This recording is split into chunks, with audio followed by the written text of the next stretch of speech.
Let's talk about what happened. Okay. Yeah, tell me, you came here by yourself, right? I did, yeah.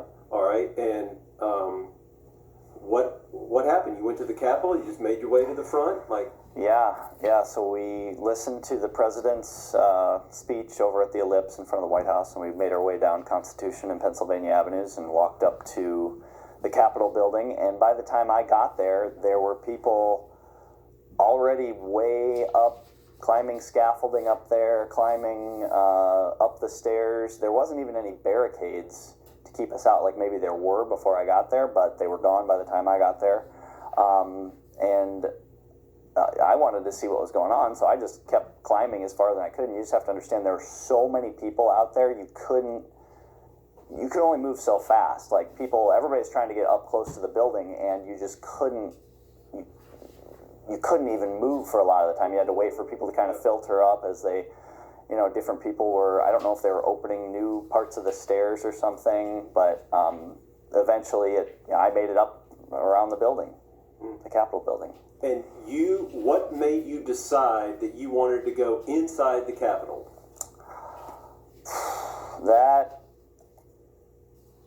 That's an interesting moment. I think I just saw it happen, and I was like, There's something going on here. This is a moment in U.S. history that it's not unlike the days of the beginning of the country. It's just there at some point there's enough illegal behavior and there's enough crimes against the Constitution being committed by the elected officials that what are you supposed to do?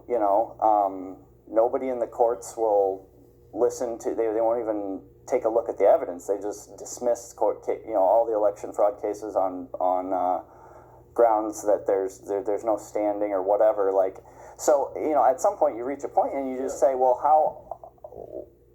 none of my institutions are working. Yeah. None of this it's just, what am I supposed to do? When you woke up this morning, you obviously had no idea that you would be storming the Capitol and breaching the Capitol building and going inside. And you shot some video in there, and yeah, we're going to show some of that.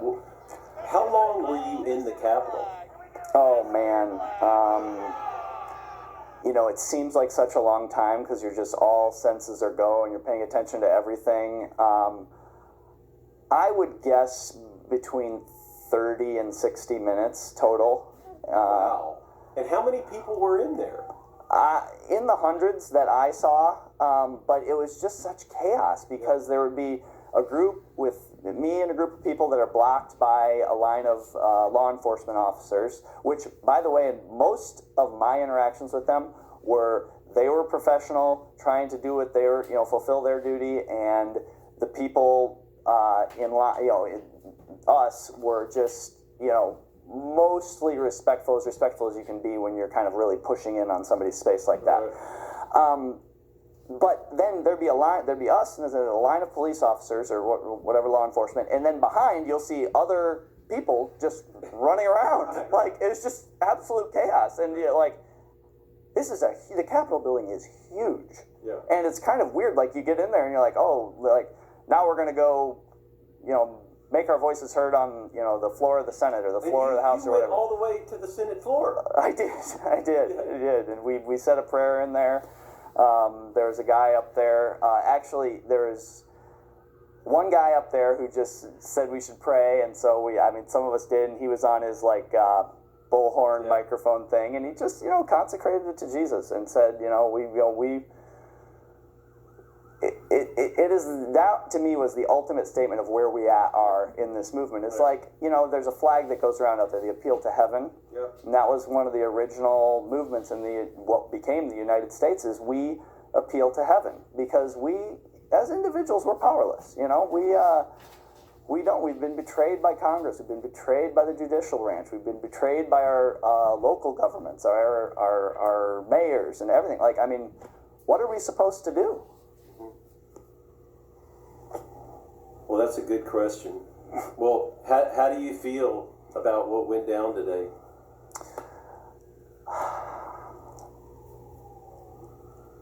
I feel I'm kind of conflicted because you violate someone else's space. You know, you force your way into a building. In some ways, that really feels wrong. But whose space is that? That really does belong to us. And there's, you know, that should only be an absolute last resort. And you know, we'll see how. I mean, I don't know that, you know, maybe we shouldn't have done that, but it's just, you come to the end of your rope and you say, what else am I supposed to do? And you get swept up in a movement. And there's a bunch of people, running and doing this, and it's just all of a sudden you don't. It's not the logical mind that's working anymore. It's you're just reacting to things, and finally there's a chance that you can be heard and you can have your voice, patriotic voice for the Constitution, for the legitimacy of votes. Like, I mean, finally there's a chance, and I mean, we took that chance, and that's, God will judge us, for what we did, and I'm redeemed by the blood of Jesus Christ, right? Like, I mean, there's no judgment that stands against me. Perhaps I did something wrong, I tried to be as respectful as I could while I was in there, while still saying what I felt needed to be said. But what were we supposed to do? Yeah. What are Americans supposed to do? Like, just no one will even listen to us. None of these people in Congress, none of these people, like, they just don't listen. Well, hello, can you hear me now? Yeah.